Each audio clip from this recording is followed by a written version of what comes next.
Hello student, welcome to my YouTube channel easy learning. इस video में हम BPSC 134 की बुक जिसका नाम है अंतर्राष्ट्रीय संबंधों का परिचय, इसके फर्स्ट यूनिट के एक और मोस्ट इंपॉर्टेंट क्वेश्चन पर डिस्कशन करने वाले हैं।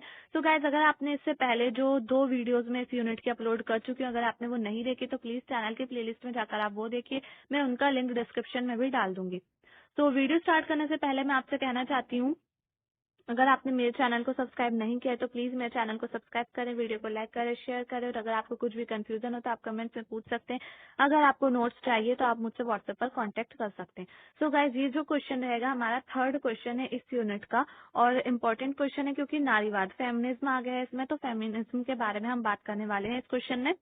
और अंतर्राष्ट्रीय संबंधों में नारीवादी उपागम जो है ये क्यों महत्वपूर्ण है, इसके बारे में हम चर्चा करेंगे या फिर डिस्कशन करेंगे। तो चलिए स्टार्ट करते हैं। तो फेमिनिज्म शब्द आया कहाँ से है या फिर ये क्यों इतना ज्यादा इम्पोर्टेंट हो जाता है, तो यहाँ से पहले देख लेते हैं। नारीवाद 1960 के दशक में यूरोप में उभरा, जहाँ महिलाओं को जीव विज्ञान से दूर रखा जाता था। अतः नारीवादियों ने महिलाओं को दी जाने वाली सामाजिक, आर्थिक और राजनीतिक भूमिका को चुनौती दी और इस बात पर जोर दिया कि ये भूमिकाएं स्वाभाविक नहीं है।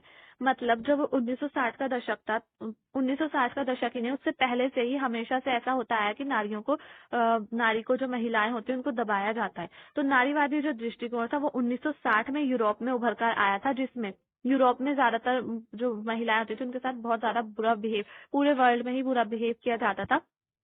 लेकिन उस समय लोगों को यूरोप में समझ में आना शुरू हुआ कि हमारे साथ ऐसा क्यों होता है, नारियों के समझ में आना शुरू हो गया था उस समय में। तो वहां से ये जो नारीवादी एक उपागम देख सकते हैं, हम एक दृष्टिकोण बोल सकते हैं, तो ये वहां से उभरा था। और क्यों उभरा था? क्योंकि महिलाएं जो थी वहां पर उनको जीव विज्ञान से दूर रखा जाता था। तो नारीवादियों ने मुद्दा उठाया कि उन्हें क्यों दूर रखा जाता है, उनको राजनीति में क्यों नहीं आने दिया जाता है, उनको जो राजनीति है आर्थिक तौर पर भी, सामाजिक तौर पर भी उनको पीछे रखा जाता है, उनकी भूमिका कम है। तो ऐसा क्यों है? उन्होंने इस सवाल को चुनौती दी। नारीवाद में केंद्रीय विषय लिंग, पितृसत्ता, जेंडर समानता और विभेद है। मतलब नारीवाद के जो प्रमुख मुद्दे हैं वो यही है कि लिंग, पितृसत्ता, जेंडर समानता, ये सारे ही नारीवाद के मुद्दे हैं। नारीवादियों के अनुसार एक कृत्रिम अप्राकृतिक लोक तथा दूसरा निजी विभाजन है, जहां लोग पुरुषों तक सीमित है तथा महिलाएं निजी क्षेत्र का ध्यान रखती हैं। मतलब नारीवादी मानते हैं कि एक तो कृत्रिम जोन है और एक अप्राकृतिक लोक है, ये मानते हैं। तो जो कृत्रिम जोन है,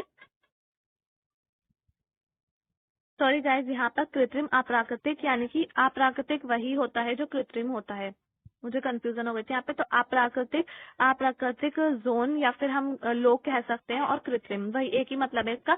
तो अब जो अप्राकृतिक या फिर कृत्रिम लोग था वो पुरुषों के लिए था, और दूसरा जो था वो निजी था, निजी जोन कह सकते हैं हम, तो वो महिलाओं के लिए था, निजी क्षेत्र या फिर निजी जोन। तो महिलाओं को हमेशा निजी चीजें जो थी उन पर ध्यान रखना होता था। सरकार तथा राजनीतिक दल लोक जीवन में आते हैं जहां पुरुषों का वर्चस्व है। नारीवादी मानते हैं कि निजी जीवन, परिवार तथा रिश्ते भी राजनीतिक क्षेत्र का हिस्सा है। तो एक मिनट में आपको एक चीज बताती हूँ। इसमें ये कहा गया कि जो राजनीतिक दल वगैरह है, आर्थिक समस्याएं हैं, सामाजिक समस्याएं, ये सब आती हैं कृत्रिम जोन में, या फिर हम अप्राकृतिक जोन कह सकते हो। और जो अप्राकृतिक जोन है, कृत्रिम जोन है, वो पुरुषों के लिए है। तो ये सारी चीजें पुरुषों के लिए ही होती हैं। और नारियां क्योंकि उनका निजी जोन कह सकते हैं हम, निजी जोन है, तो वो निजी जोन के लिए सिर्फ रिश्ते और परिवार ही महत्वपूर्ण होता है। नारियों को सिर्फ रिश्ते बनाने पर और परिवार बनाने पर ही जोर देना चाहिए। लेकिन नारीवादी मानते हैं कि ऐसा नहीं है, रिश्ते और परिवार जो है वो भी राजनीतिक क्षेत्र के अंदर आ सकते हैं। बेटी फ्रीडन के अनुसार सभी व्यक्तिगत राजनीतिक है। मतलब ये सारी चीजें राजनीतिक है, जो भी चीजें व्यक्तिगत होती है वो राजनीति है। अतः नारीवादी निजी व लोक क्षेत्रों को तोड़ने के लिए कहते हैं कि राज्य की ये जिम्मेदारी होनी चाहिए कि वे महिलाओं के लिए सहायता कार्यक्रमों के लिए उदार कल्याण का प्रावधान बनाए। मतलब नारीवादी बेसिकली ये चाहते हैं कि महिलाओं को जो दबाया जा रहा है उनके लिए, उनको दबाया ना जाए, बल्कि उनके लिए ऐसे कार्यक्रम लॉन्च किए जाएं कि उनका कल्याण हो सके, उनके लिए ऐसे प्रावधान बनाए जाएं, ऐसे कार्यक्रम बनाए जाएं कि उनका भी कल्याण हो, उनका भी डेवलपमेंट हो। नारीवादियों ने प्रजासत्तात्मक व्यवस्था का विरोध किया। तो पितृसत्तात्मक व्यवस्था, आपको पता है पितृसत्तात्मक व्यवस्था वही होती है जिसमें जो पुरुष होते हैं उनको ज्यादा महत्वपूर्ण माना जाता है, ज्यादा महत्वपूर्ण उनकी भूमिका होती है, तो वो पितृसत्तात्मक व्यवस्था होती है। और नारीवादी तो वो पितृसत्तात्मक व्यवस्था का विरोध ही करेंगे। अंतर्राष्ट्रीय संबंध में नारीवाद के बारे में बताने ने बताया। उन्होंने इसमें युद्ध और संघर्ष, अंतर्राष्ट्रीय कानून और कूटनीति का विकास तथा व्यापार और वाणिज्य के वैश्विक स्तर के बारे में बात की है। तो जो ये बताने हैं, इन्होंने ये एक विद्वान हैं जिन्होंने जो नारीवादी दृष्टिकोण है अंतर्राष्ट्रीय राजनीति में, उन्होंने उसके बारे में बताया और उन्होंने ये बताया, वो ये बताते हैं कि जो नारीवादी दृष्टिकोण है वो युद्ध, संघर्ष, अंतर्राष्ट्रीय कानून, कूटनीति के विकास, व्यापार और वाणिज्य इसके लिए बहुत ज्यादा इम्पोर्टेंट है। लेकिन उन्होंने लोगों को छोड़ दिया। नारीवादियों ने कहा कि आईआर में महिलाओं की आवाज और विचारों को शामिल नहीं किया जाता है तथा राज्य की नीति निर्यात, आय, वित्तीय मामलों और तुलनात्मक श्रम लागत के कारकों पर खर्च होती है। तो जो नारीवादी हैं वो मानते हैं कि इंटरनेशनल रिलेशंस में, अंतर्राष्ट्रीय राजनीति में जो महिलाएं आवाज उठाते हैं, उनके जो थॉट्स होते हैं उनको कोई भी महत्व नहीं दिया जाता है।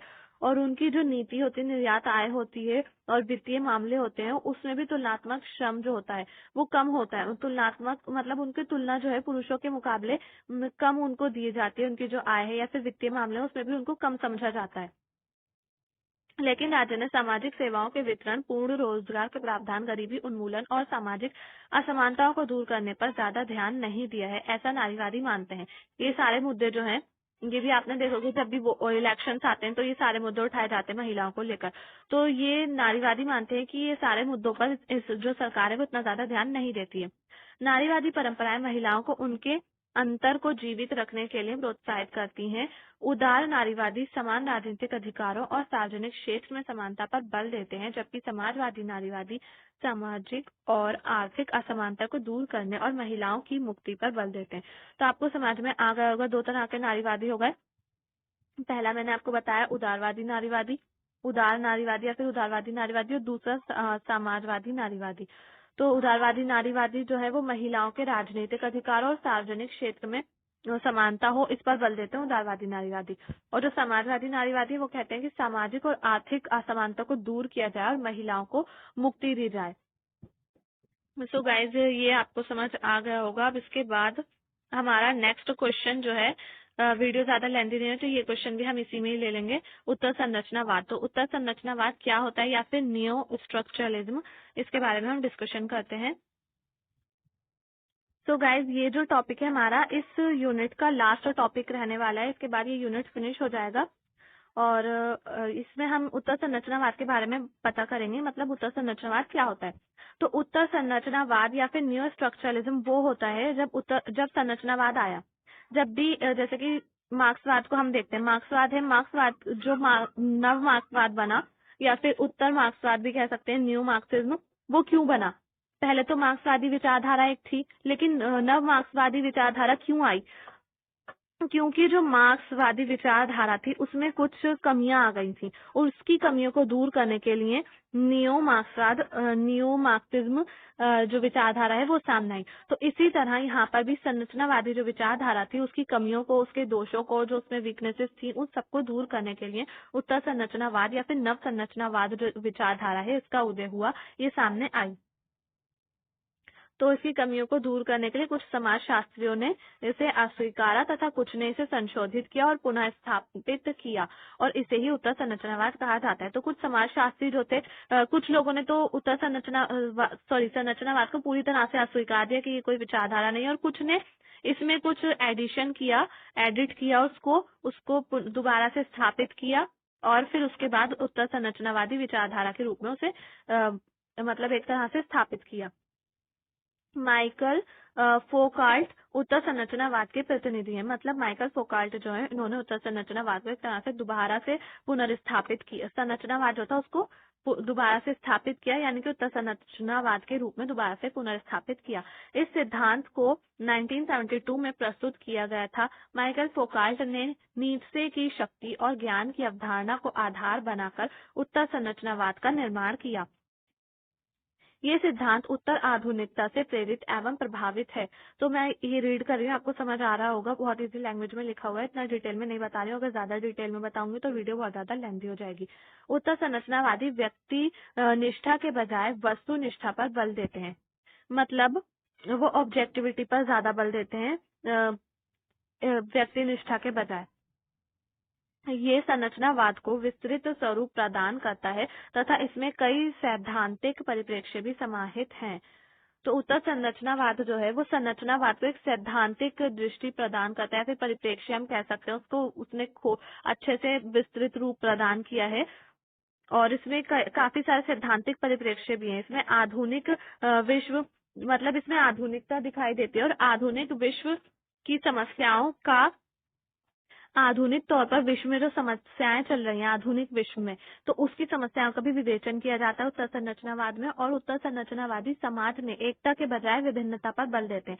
मतलब उनका मानना है कि विभिन्नता को ज्यादा इंपॉर्टेंस देते हैं वो लोग एकता के बजाय, क्योंकि उनके अनुसार समाज की संरचना भिन्नता में निहित है, विभिन्नता में निहित है।